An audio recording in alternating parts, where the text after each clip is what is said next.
Je m'appelle Pascal Falsi, j'ai 51 ans et j'habite dans le canton de Fribourg. Alors ma vie a basculé après un accident où je me suis fracturé de disques cervicaux qui ont nécessité une première opération en 2009 en urgence, un changement de disque total contre une prothèse, puis une deuxième fois en 2010 pour une deuxième prothèse totale. Et après, ça a traîné jusqu'à une dernière opération en 2015 qui a plus ou moins réglé mon problème. Alors en 2010, avant la deuxième opération, l'assurance perte de gain maladie a décidé de me faire suivre par un détective privé en 2 fois, une première fois 6 jours, puis après encore une deuxième fois 4 jours. Alors il m'a principalement suivi autour de chez moi, que ce soit à l'intérieur de mon jardin, en promenade avec le chien, en commission, que j'accompagnais ma femme ou mes enfants. Et puis ils ont insisté jusqu'à trouver donc, ce qu'ils estimaient être des preuves à ma charge. Alors par exemple, j'ai ramassé pendant environ 10 minutes des feuilles en accompagnant mes enfants dans le jardin. Ça prouvait que j'étais apte à travailler dans mon métier d'informaticien. Ou si je me penchais en avant, ils disaient que je n'aurais pas dû pouvoir me pencher en avant, que je grimaciais pas, donc j'avais pas mal, et ainsi de suite. À mon avis, le rapport était subjectif sur beaucoup de points et dirigé pour arriver au résultat désiré par l'assurance.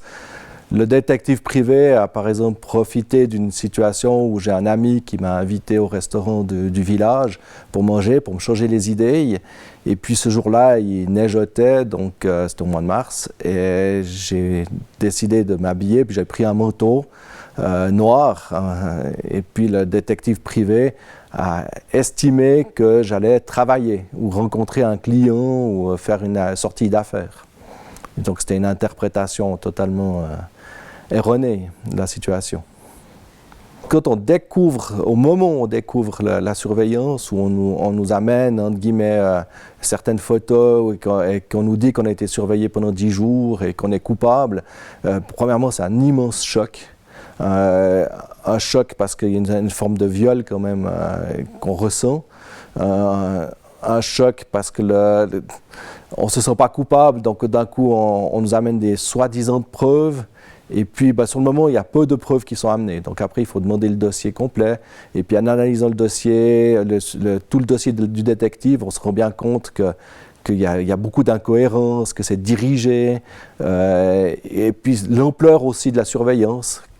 Plus de 10 jours de surveillance, c'est tellement injustifié dans un cas pareil. On se rend compte qu'on a été filmé dans notre jardin, que ça aurait pu se passer. Voilà, ça inquiète la famille, les enfants qui étaient petits se sentent en danger. Ils ont plus, ma fille a longtemps dit « je ne peux pas me déshabiller sans qu'on ferme les volets parce qu'elle avait peur d'être filmée ». L'arrêté de la Cour européenne a mis en évidence le manque de base légale au niveau des détectives privés en Suisse, où il est quand même visible que n'importe qui peut devenir détective et ainsi s'ériger en justicier ou en tout cas amener des preuves au tribunal. Et je pense, à mon avis, que c'est très grave dans notre système. Il est souvent dit qu'il y a des tricheurs et que c'est pour ça qu'on doit des fois restreindre les droits de certaines personnes pour prouver qu'il y a des tricheurs. Bon, la réalité montre qu'il n'y a que 2% de tricheurs et qu'il est difficile de justifier de toujours tirer au canon pour abattre une mouche. Donc je pense qu'il y a une certaine limite qui ne doivent pas être dépassées parce que quand on dépasse ces limites, ça détruit des vies. Alors quelquefois, encore aujourd'hui, que ce soit mes enfants, ma femme ou moi-même, on a des fois le réflexe de dire « Ah, mais tu crois que cette voiture nous suit, qu'on est encore suivi ?» Il y a une sorte de mini-traumatisme qui met du temps à se diluer, qui met du temps à disparaître. Et je ne sais pas si un jour on sera complètement tranquille de ce côté-là, même si on sait qu'on est coupable de rien du tout, qu'on n'était pas coupable et qu'on est toujours coupable de rien du tout, ce traumatisme, il reste.